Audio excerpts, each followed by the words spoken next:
tiempo se acercaron unos fariseos a decir a Jesús: sal y marcha de aquí, porque Herodes quiere matarte. Jesús les dijo: id y decid a ese zorro: mira, yo arrojo demonios y realizo curaciones hoy y mañana, y al tercer día mi obra quedará consumada. Pero es necesario que camine hoy y mañana y pasado, porque no cabe que un profeta muera fuera de Jerusalén. Jerusalén, Jerusalén, que matas a los profetas y apedreas a los que se te envían. Cuántas veces he querido reunir a tus hijos, como la gallina reúne a sus polluelos bajo las alas, y no habéis querido. Mirad, vuestra casa va a ser abandonada. Os digo que no me veréis hasta el día en que digáis: bendito el que viene en nombre del Señor. Palabra del Señor. Gloria a ti, Señor Jesús. Qué dolor el de Jesús, que sabía, porque es Dios, que sabía todo lo que iba a pasar. No solamente lo concerniente a su vida, aquí está hablando, por ejemplo, de la resurrección, de su resurrección, sino lo concerniente a la vida de cada uno de nosotros y también a la de su pueblo. El Señor sabía que esto más o menos tiene lugar en el año 33 de su vida, de nuestra cronología. En el año 70, menos de 40 años después, Jerusalén sería completamente arrasada y el gran famoso templo sería destruido piedra sobre piedra. Y Jesús lo sabía. Y por eso, porque es un verdadero hombre, siendo un verdadero Dios, por eso amaba a su pueblo y amaba a su ciudad. Amaba la capital de su pueblo. Esa expresión, Jerusalén, Jerusalén, que matas a los profetas y apedreas a los que se te envían. ¿Cuántas veces he querido reunir a tus hijos como la gallina reúne a sus polluelos bajo las alas y no habéis querido? Mirad que vuestra casa se os quedará vacía y abandonada. Es una expresión de dolor ante lo que él sabía que iba a ocurrir. Ama a su pueblo. Y esta es la primera lección. No es nada malo amar nuestra patria. No es nada malo, al contrario. Tenemos que amar nuestra patria. La palabra patria viene de padre. Es una, por lo tanto, consecuencia de amar al Padre. Tenemos que amar nuestra patria. El amor a la patria no implica ningún deseo de dominio sobre las patrias de los vecinos.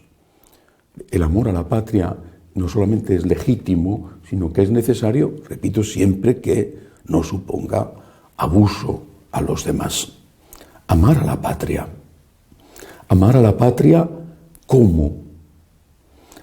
Por ejemplo, ¿cuántas veces veo, no en España precisamente por la situación extraña, anómala que se vive allí, pero cuántas veces veo en muchos países ondear con orgullo sus banderas?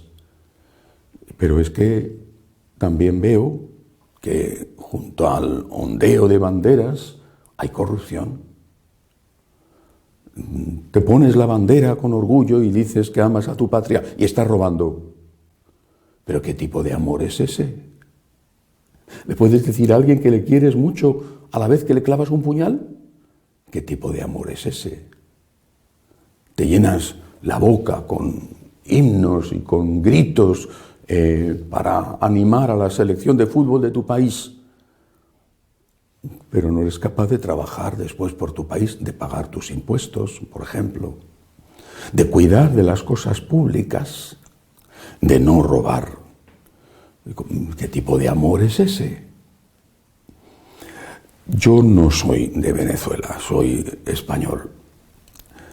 Pero si yo fuera venezolano, estaría de verdad muy mal por lo que está sucediendo en ese país al que quiero mucho y en el que he estado varias veces.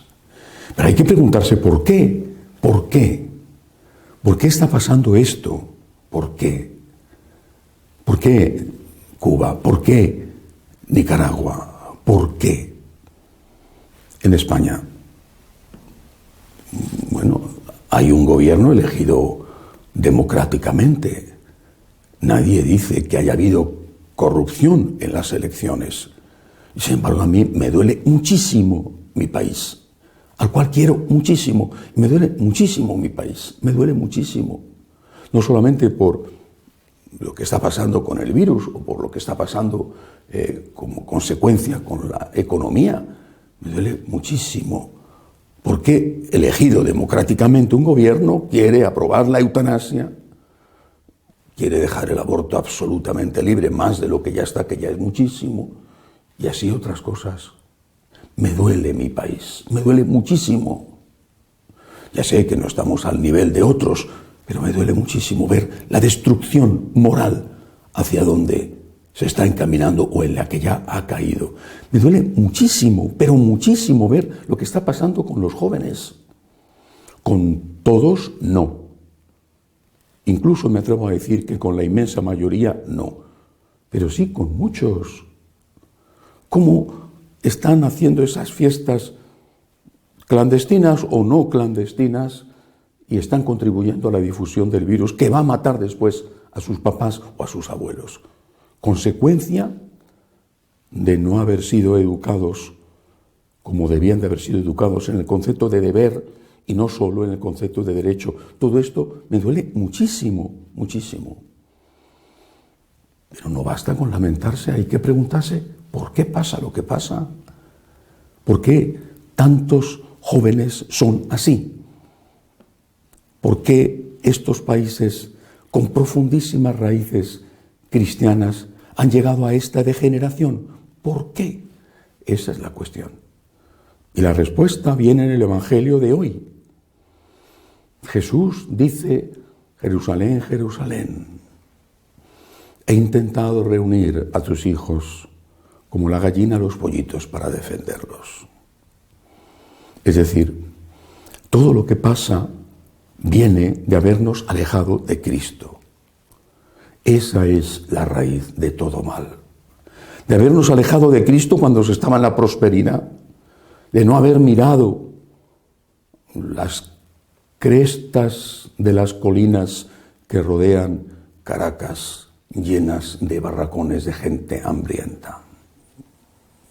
De no haber luchado contra la corrupción cuando se debía de luchar, porque se vivía en la bonanza y se podía robar sin que pasara nada. De no haber sido capaces de defender la vida como había que defenderla por parte de los políticos que tenían que hacerlo cuando gobernaban y tenían mayoría y decían que eran conservadores.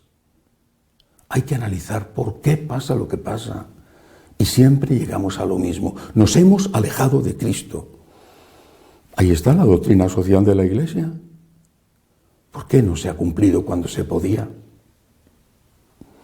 Han sembrado vientos y estamos cosechando tempestades. Pero no digamos que amamos a nuestra patria, no mintamos de forma tan descarada.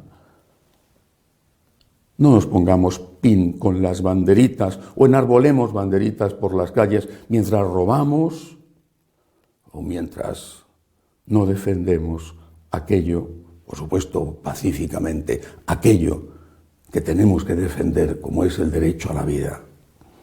Pidamos al Señor por nuestras patrias, que no tengamos que decir ante la ruina, que en algunos casos es ya y en otros está a punto de llegar, que no tengamos que decir Jerusalén, Jerusalén. Qué pena me da verte en estas condiciones cuando podías haber sido una gran ciudad. Que así sea.